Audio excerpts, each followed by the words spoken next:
내가 아직 너희와 함께 있어서 이 말을 너희에게 하였거니와 보혜사 곧 아버지께서 내 이름으로 보내실 성령 그가 너희에게 모든 것을 가르치시고 내가 너희에게 말한 모든 것을 생각나게 하시리라.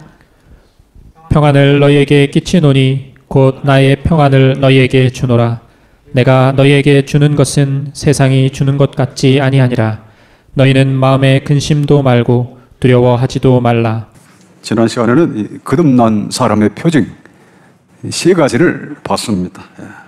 186쪽에 보면 1번 예수님에 대한 확실한 신적인 믿음을 갖게 된다.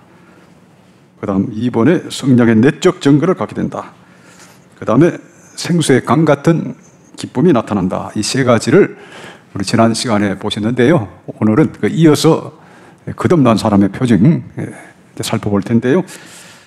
내게는 얼마나 이 거듭난 사람의 표징이 확실하게 나타나느냐, 또 여러분 주변에 보게 되는 사람들 하나님으로부터 거듭난 사람의 표정을 얼마나 나타내는가 이 말씀을 통해서 잘 생각하면서 보시기를 바랍니다. 자, 그러면 4번 놀라운 평안을 체험하게 된다. 성령님께서 내주하시면 세상이 알지 못하는 평안을 누리게 된다. 평안을 너희에게 끼치노니 곧 나의 평안을 너희에게 주노라. 내가 너희에게 주는 것은 세상이 주는 것 같지 아니하니라. 너희는 마음에 근심도 말고 두려워하지도 말라. 1906년 2월 서울 자격교회에서 열린 신년 사경회에서 어느 날 아침 회중 가운데 한 남자가 일어나 자신은 술꾼에다 노름꾼, 사기꾼이라고 자백하면서 죄에 대한 두려움을 솔직하게 고백하는 일이 있었다. 그는 다음 날 자신의 죄에 대한 용서를 경험하고 호랑이도 무섭지 않다고 고백할 만큼 심령의 평안을 얻었다고 한다. 하나님의 용서를 체험한 사람은 세상의 어떤 것에도 두려워하지 않는 평안을 누리게 된다. 하나님의 용서를 체험한 사람은 세상의 어떤 것에도 두려워하지 않는 평안을 누리게 된다. 자, 그 다음 보겠습니다. 1907년 평양 대부흥 운동 때 어떤 장로는 자기 죄를 회개한 후 마음에 임한 평안을 다음과 같이 말했다. 성령님께서 죄를 각성케 하시자 그는 몇 회 전 자기가 빌린 빚을 불성실하게 갚은 것이 생각났다. 이것은 마치 회오리바람처럼 내게 다시 다가왔습니다. 죄악의 공포로 마치 영생을 잃는 것과 같았습니다. 나는 도저히 피할 수가 없었습니다. 나는 눈물을 흘리고 통회하면서 일어나 나의 부끄러운 죄악을 고백하지 않을 수 없었고 모든 손실들을 배상하기로 결심했습니다.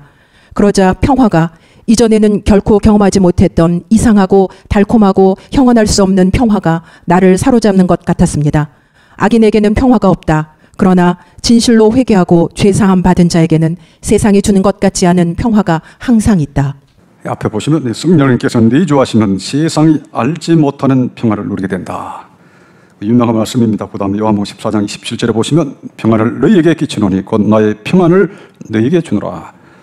나의 평안을 너희에게 주노라. 이렇게 예수님 말씀하셨습니다. 내가 너희에게 주는 것은 세상이 주는 것 같지 아니하니라. 너희는 마음에 근심도 말고 두려워하지도 말라. 예수님이 주시는 평안, 또 세상이 주는 평안, 차이가 있다는 걸 예수님이 이제 분명히 말씀을 하셨습니다. 여러분, 예수님 주시는 이 평안이 어떤 평안입니까? 세상이 주는 평안이 어떤 겁니까?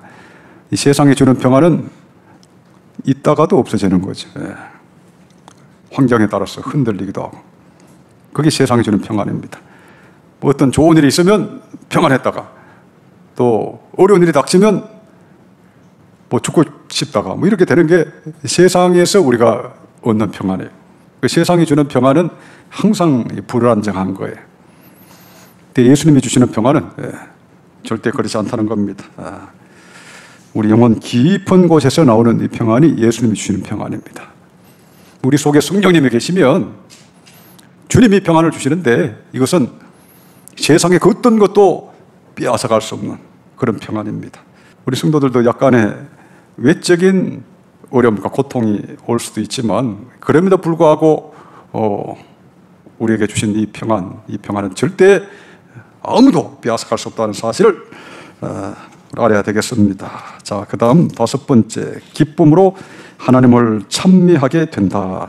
구원받고 하나님의 백성이 된 영혼은 저절로 하나님께 대한 감사의 찬미를 하게 된다. 초대교회 성도들은 성령을 받고 너무 기뻐서 날마다 성전에 모이기를 힘쓰고 하나님을 찬미했다. 하늘을 봐도 땅을 봐도 구름을 봐도 꽃을 봐도 모두 새롭다. 같은 하늘이요 같은 땅이요 같은 구름이요 같은 꽃이지만 모든 곳이 새롭고 감동스럽다. 모든 자연이 하나님의 은혜를 찬송하는 것처럼 느껴진다. 여호와께서 그 백성의 상처를 싸매시며 그들의 맞은 자리를 고치시는 날에는 달빛은 햇빛 같겠고 햇빛은 7배나 되어 7날의 빛과 같으리라. 마음에 천국이 임한 사람은 이미 영원한 천국의 기쁨을 현지에서도 맛보고 하나님께 무한한 감사를 드리게 된다.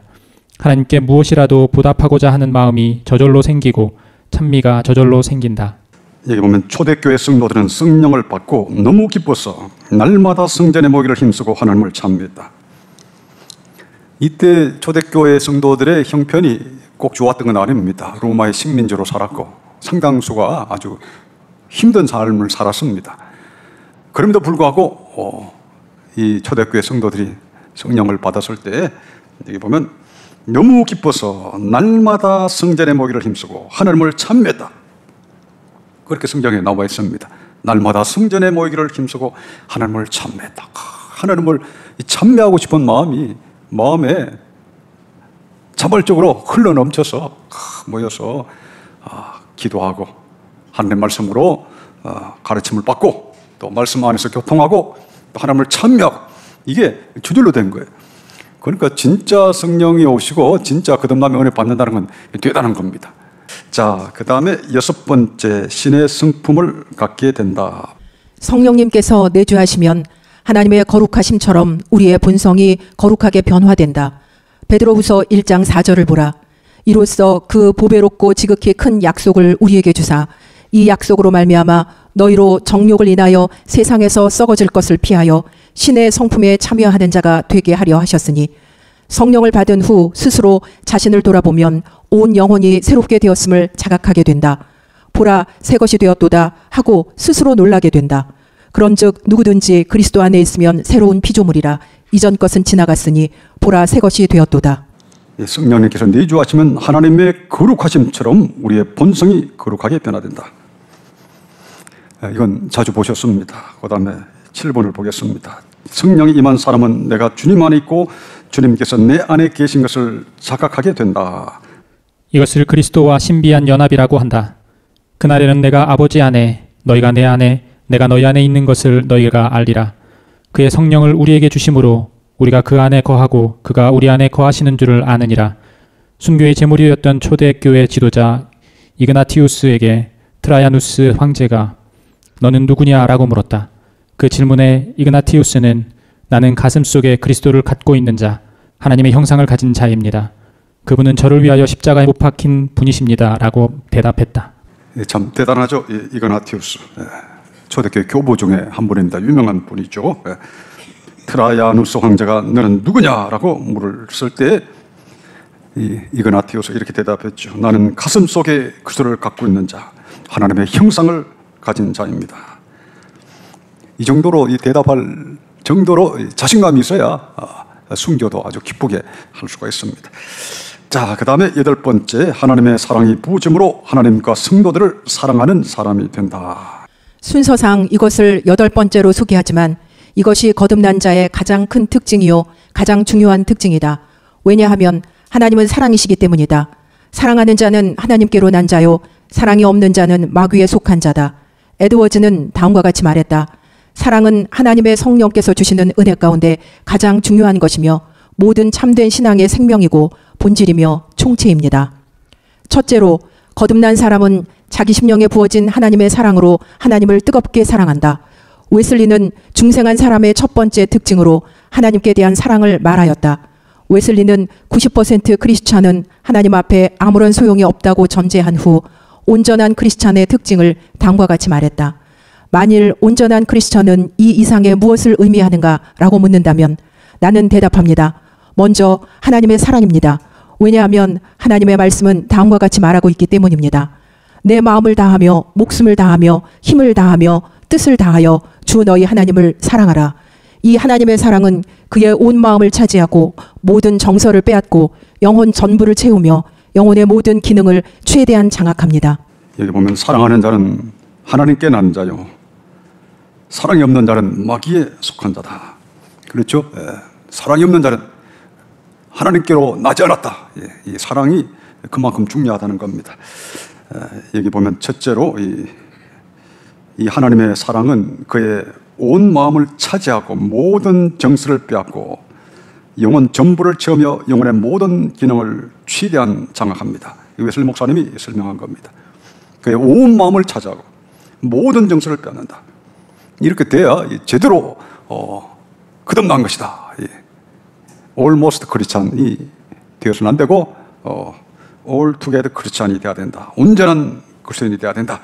온전한 그리스도인 어떤 사람인가? 제대로 거듭난 사람은 하나님의 사랑이 온 마음을 차지하고 모든 정수를 빼앗고 영혼 전부를 채우고 영혼의 모든 기능을 최대한 장악하는 그런 상태에 있는 사람이 제대로 거듭난 사람이다. 웨슬리 목사님 좀 대단한 설교자 아닙니까? 오늘 여러분 어떻습니까? 나는 정녕 이런 성령을 받았는가 한번 생각해 보시기 바랍니다. 그 다음 보겠습니다. 둘째로 거듭난 사람은 또한 주 안에서 형제 자매된 다른 성도들을 사랑한다. 이러므로 하나님의 자녀들과 마귀의 자녀들이 나타나나니 무릇 의를 행치 아니하는 자나 또는 그 형제를 사랑치 아니하는 자는 하나님께 속하지 아니하니라. 그리스도 안에서의 형제 사랑은 거듭난 사람의 가장 대표적이고 중요한 표지 중 하나이다. 내가 하나님의 자녀임을 느끼는 사람은 다른 성도들에 대한 본능적인 형제 사랑을 느낀다. 예수께서 그리스도이심을 믿는 자마다 하나님께로 난 자니 또한 내신 이를 사랑하는 자마다 그 안에서 난 자를 사랑하느니라. 피니는 사랑을 거듭남의 가장 중요한 표지로 보았다. 어떤 사람이 자신이 회심했다고 고백한다고 할지라도 사랑이 그 사람의 지배적인 성격이 아니라면 그는 참으로 회심한 자가 아닙니다. 아무리 다른 면들에 있어서 훌륭하다 할지라도, 아무리 그의 견해가 명석하다 할지라도, 아무리 그의 감정이 깊다 하더라도 만일 그가 하나님과 사람에 대한 사랑의 영을 갖고 있지 않다면 그는 속고 있는 것입니다. 여기 보면 그리스도 안에서의 형제 사랑은 거듭난 사람의 가장 대표적이고 중요한 표지 중 하나이다. 내가 하나님의 자녀임을 느끼는 사람은 다른 성도들에 대한 본능적인 형제 사랑을 느낀다. 이게 중요합니다. 내가 하나님의 자녀임을 느끼는 사람, 그걸 깨달은 사람은 다른 성도들에 대한 본능적인 형제 사랑을 느낀다. 이게 거듭남의 가장 중요한 징표 중 하나입니다. 다른 성도를 볼 때 본능적인 형제 사랑을 느끼는 거죠. 이 본능적인 형제 사랑이라고 하는 게 이게 굉장히 중요합니다. 자, 오늘 9번까지 한번 보도록 하겠습니다. 9번, 거듭난 사람은 원수까지 사랑한다. 이제 보겠습니다. 거듭난 사람은 원수까지 사랑하는 사람이 된다. 또 내 이웃을 사랑하고 내 원수를 미워하라 하였다는 것을 너희가 들었으나 나는 너희에게 이르노니 너희 원수를 사랑하며 너희를 핍박하는 자를 위하여 기도하라. 거듭난 사람은 예수님께서 산상수훈에서 말씀하신 이 말씀을 지킬 수 있게 된다. 그것은 사랑과 긍휼이 무궁하신 그리스도의 영을 받았기 때문이다. 위필드는 다음과 같이 말했다. 원수까지도 사랑하는 것은 거듭나지 않은 자연인들에게는 어려운 의무입니다. 그러나 성령의 약속에 참여하게 된 자는 누구든지 그것이 실천할 수 있는 일이며 쉽다는 것을 발견할 것입니다. 웨슬리도 거듭난 사람은 원수까지 사랑하는 마음을 가지게 된다고 단언했다. 우리 주님께서는 다음과 같이 말씀하셨습니다.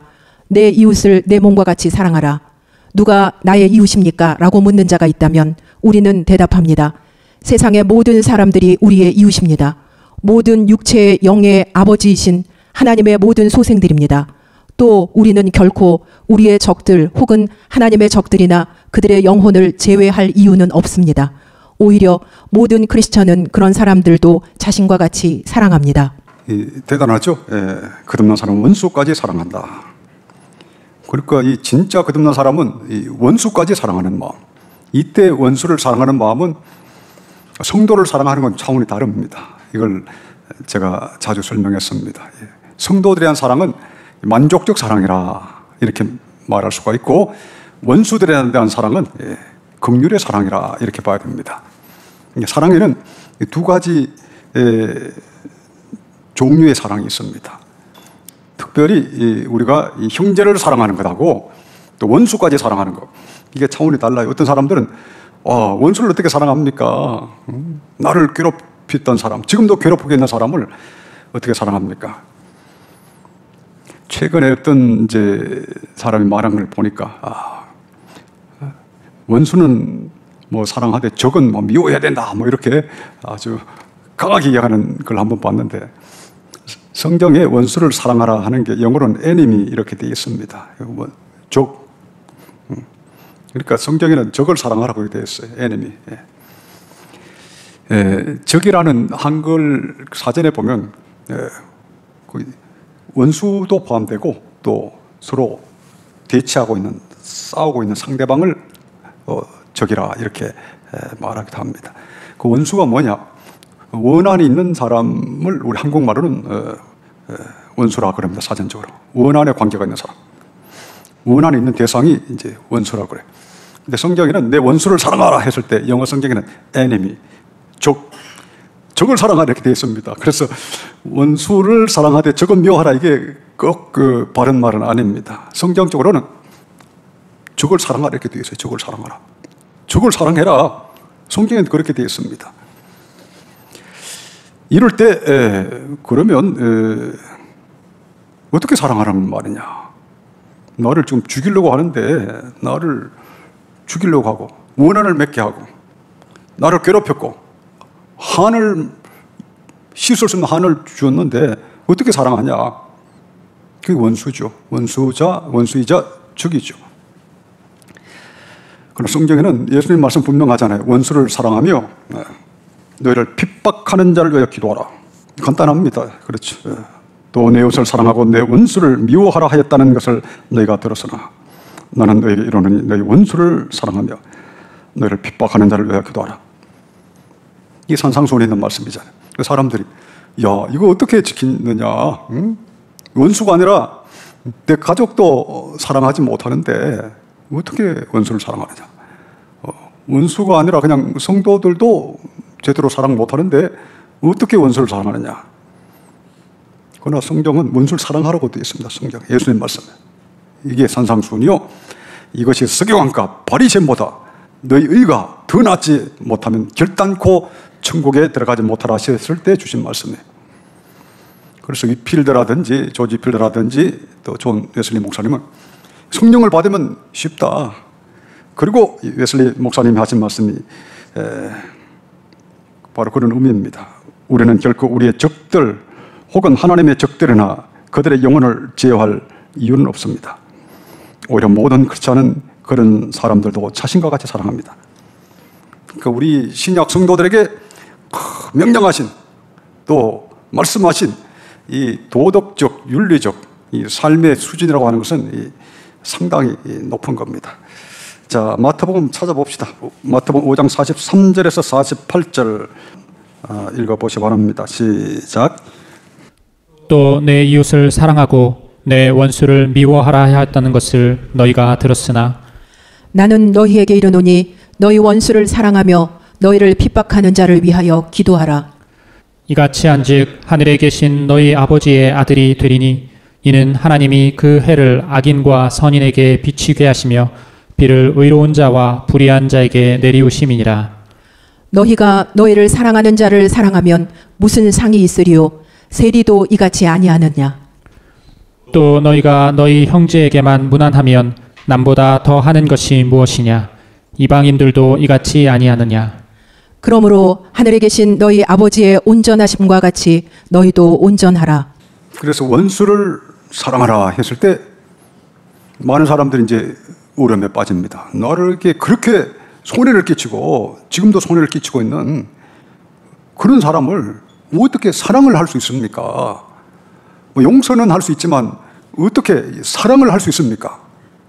이렇게 이제 호소하는 사람이 있습니다. 사랑은 안 됩니다. 용서는 되지만 사랑은 안 됩니다. 어떤 사람은 용서도 못 합니다. 그러잖아요.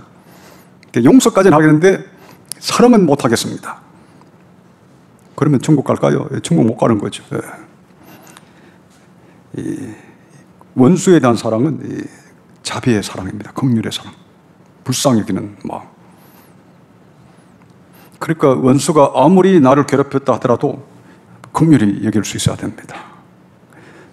긍휼히 여기는 자는 복이 나니 그랬잖아요.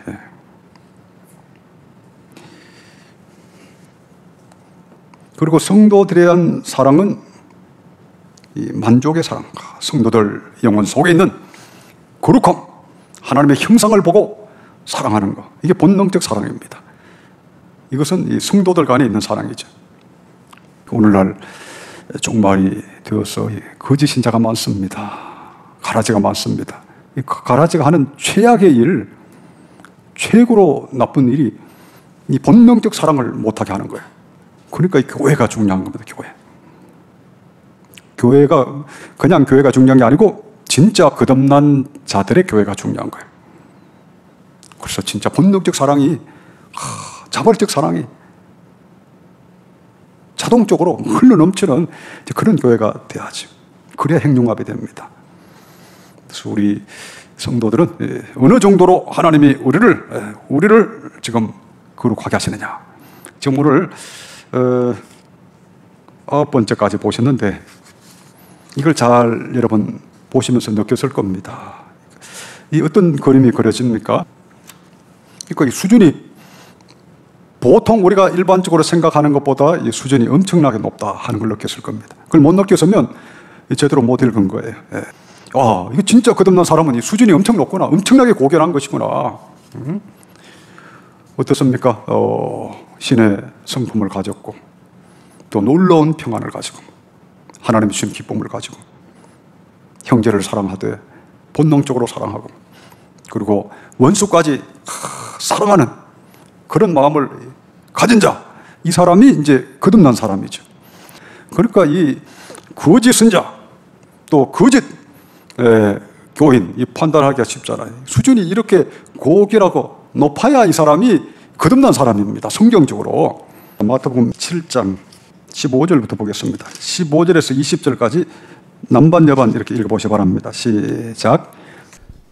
거짓 선지자들을 삼가라. 양의 옷을 입고 너희에게 나아오나 속에는 노략질하는 일이라. 그의 열매로 그들을 알지니 가시나무에서 포도를 또는 엉겅퀴에서 무화과를 따겠느냐.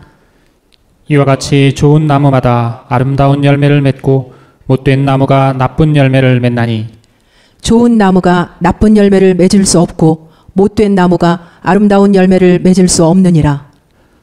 아름다운 열매를 맺지 아니하는 나무마다 찍혀 불에 던지우느니라. 이러므로 그의 열매로 그들을 알리라. 예, 이러므로 그의 열매로 그들을 알리라. 이 거짓 선자에 대해서 말씀하시면서 주신 말씀인데 거짓 선자뿐 아니라 거짓 신자 또 어떤 영혼이든 분별할 때 열매를 보면 알 수 있다. 표정을 보면 알 수 있다는 거죠. 열매가 뭡니까? 표정이죠. 나타나는 그 결과. 그걸 보면 이 사람이 어떤 사람인가. 열매를 보면 그 나무를 알 수가 있다. 달리 말씀드리면 그 영혼 속에 지금까지 여러분 살펴보신 이 거룩한 하나님의 거룩한 성품이 나타나지 않으면 그것은 참된 하나님의 사람이 아니라 하는 겁니다. 자기 마음속에 진짜 하나님의 평화가 있는 사람은 너희는 모든 사람으로 더불어 화평함과 거룩함을 쫓아라. 이것이 없이는 아무도 주를 보지 못하리라. 히브리서 12장 14절에 말씀하시는데요. 자기 마음속에 평화가 있는 사람은 평화를 이룹니다. 유명한 로마서 14장 17절 하나님 나라는 먹고 마시는 것이 아니오 오직 성령 안에서 의와 평강과 희락이라. 비슷하잖아요. 하나님 나라의 특징을 의와 평강과 희락이라. 평화, 기쁨. 그러니까 진짜 평화 있는 사람은 어느 곳에 가든지 평화를 이렇게 확산하고 싶어 합니다. 이게 본능입니다. 가정에 가면 가정에서 평화를 이룩하고 싶고 또 교회에 가면 교회에서 평화를 이룩하고 싶고 그리고 이 땅에서 만나는 사람마다 어찌하든지 평화를 나누고 싶은 그러한 새로운 마음, 소원이, 갈망이 있으면 이 사람은 성령 안에 있는 사람입니다. 그런데 오늘날 여러분 아시다시피 평화의 어떤 그 새로운 본성, 거기에 있는 사람이 또 여러분 많이 봅니까? 그 어찌하든지 간에 이 평화를 깨뜨리고 이런 사람들 많잖아요.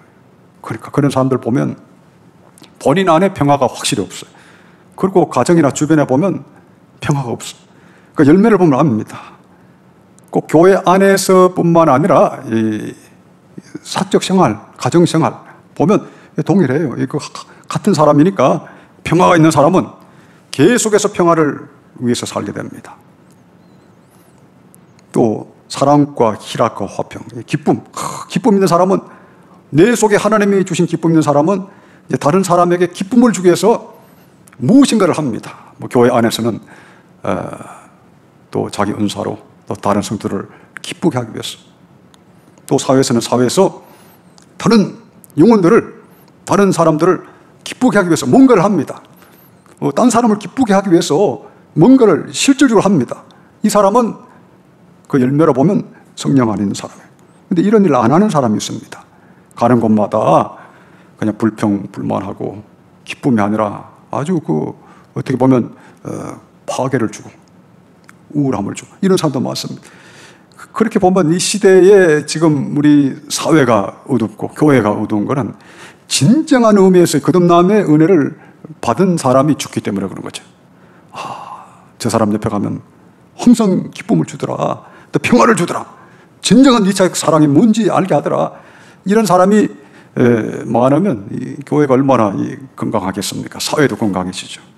근데 가만히 보면 당신은 개인적으로 이런 사랑이 있느냐 하면 뭐 벌벌 떱니다. 대부분 이런 기쁨이 있느냐 하면 기쁨 있는 사람이 잘 없습니다. 그러니까 교회 안에도 보면 뭐 이런 일하고 저런 일하고 바리새인들처럼 일들을 하는데 마음속에 진짜 이타적 사랑을 가지느냐, 그 영혼들을 진짜 사랑하느냐, 당신의 목숨보다 진짜 다른 영혼의 유익을 원하느냐, 성경에 말씀하신 대로 진짜 거듭나면 엄청난 거룩한 사랑도 갖게 되고 엄청난 기쁨도 갖게 되고 엄청난 평화도 갖게 되는데, 이거를 확실히 누리고 이걸 강력하게 이렇게 전파하고 또 그렇게 해야 이 시대에 희망이 있는데, 오늘 거듭남의 징표가 이런 것이다 하는 것 자체도 잘 모르잖아요. 오늘날은 이 거듭남의 아름다운 세계, 하나님 나라의 세계에 대해서 동경이 잘 없습니다. 동경이 없기 때문에 뭐 알아야 그걸로 갈 텐데, 거듭남 그랬을 때 이게 개념이 잘 없어요. 동경심이 없어요. 오늘 거듭남의 확실한 표적이 넘치는 여러분 다 되시기를 축원합니다.